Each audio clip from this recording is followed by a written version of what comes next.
వస్తుంది. ఎప్పుడు రామ్దేవ్ గురువు చెప్తా ఉంటాడు, మనిషి జన్మ 120, 130 సంవత్సరాలు, 120 సంవత్సరాలు. కానీ 120 సంవత్సరాల్లో తినవలసిన తిండి 30 సంవత్సరాలు తినేస్తున్నారు. అంటే ఏమవుతుంది? ఇంకా అజీర్ణం, షుగర్, అన్ని రోగాలు వచ్చేస్తాయి. అక్కడి నుంచి భగవంతుడిచ్చిన ఆయుస్సుని మనం చేజేతులారా తగ్గించుకునే పరిస్థితికి వస్తున్నాం. అందుకనే మితంగా తినడం, తినే తిండి కూడా మీరు ఆలోచించుకోవాలి. మనం తిండే తిండి పౌష్టికాహారం తింటున్నామా? ఒకప్పుడు మనందరం కూడా ఒకసారి గుర్తుపెట్టుకోవాల్సింది, కార్బోహైడ్రేట్స్ తినేవాళ్ళం, అంటే బియ్యమే తినేవాళ్ళం.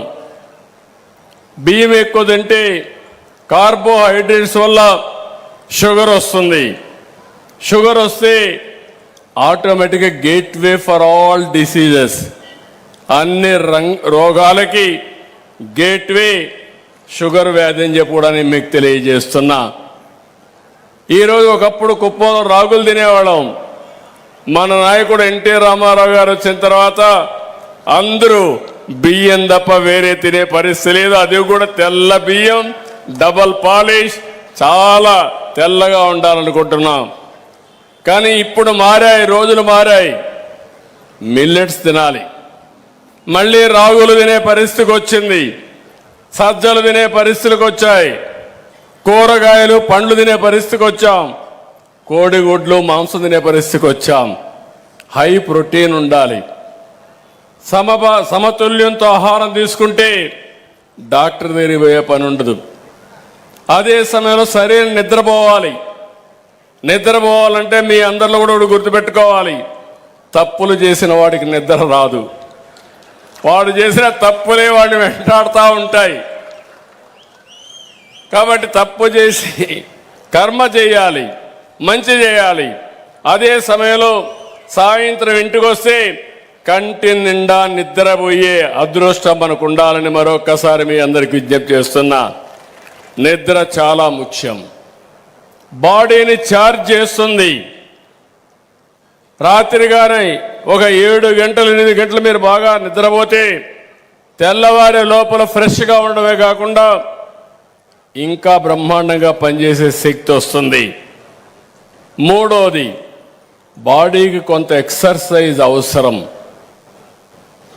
అది వాకింగ్ చేస్తారా, ఎక్సర్సైజ్ చేస్తారా, యోగా చేస్తారా, లేకుంటే కొంతమంది నేను చూస్తూ ఉంటాను, ఒకప్పుడు రైతుల ఆరోగ్యం బాగుందంటే నిద్రలేసి పొలం దగ్గరికి వెళ్ళి పొలం పనులు చేయడం, పొలం అంతా తిరగడం, పనులు లేని సమయంలో కూడా పొలం అంతా తిరిగేవాడు.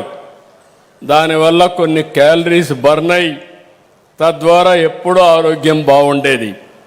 ఇప్పుడు అందుకే నేను సూపర్ సైకిల్ మీ చేతికి ఇస్తున్నా. ఇప్పుడు ఎక్కడన్నా బయట పోయి పని చేసుకోండి, అక్కడి నుంచి నేరుగా ఇంటికి వచ్చేటప్పుడు పోయేటప్పుడు సైకిల్ మీద మీ పెడలింగ్ కూడా వేస్తే మీరు ఒక్క అడుగు కానీ తొక్కితే ఇంకొక అడుగు కలిసి వస్తుంది.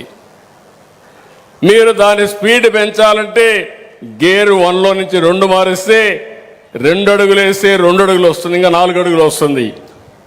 4 వరకు పోతే 25-30 కిలోమీటర్ల స్పీడ్ కూడా దొక్కే పరిస్థితి వస్తుంది. అంటే ఎక్కడికి పోవాలన్నా ఒక అర్ధ గంట 10 నిమిషాల్లో మీరు గమ్యస్థానాన్ని చేర్చుకోవచ్చు.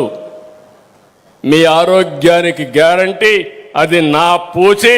అందరూ సైకిల్ ఎక్కండి, సూపర్ సైకిల్ కొనుక్కోండి.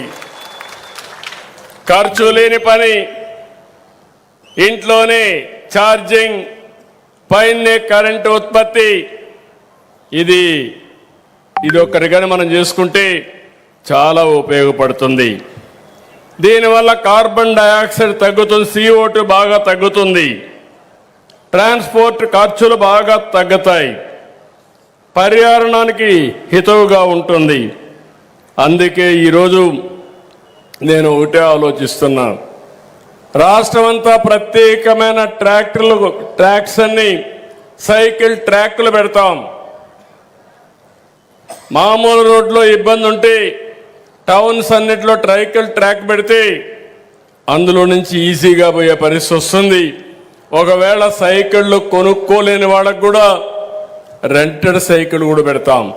ఇక్కడ ఎక్కి ఇంకో ఇక్కడ దిగేసి వెళ్ళిపోతే అక్కడి నుంచి వాళ్లే తెచ్చుకుంటారు మళ్ళా ఆ సైకిల్ని. అలాంటి ఏర్పాట్లు కూడా చేస్తాం. మళ్ళీ తిరిగి కూడా రావచ్చు మీరు కావాలంటే.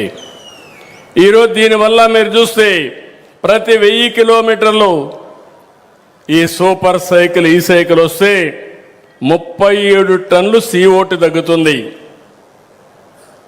మనం అందరం గుర్తుపెట్టుకోవాల్సిన అవసరం ఉంది. మనం కార్బన్ డైఆక్సైడ్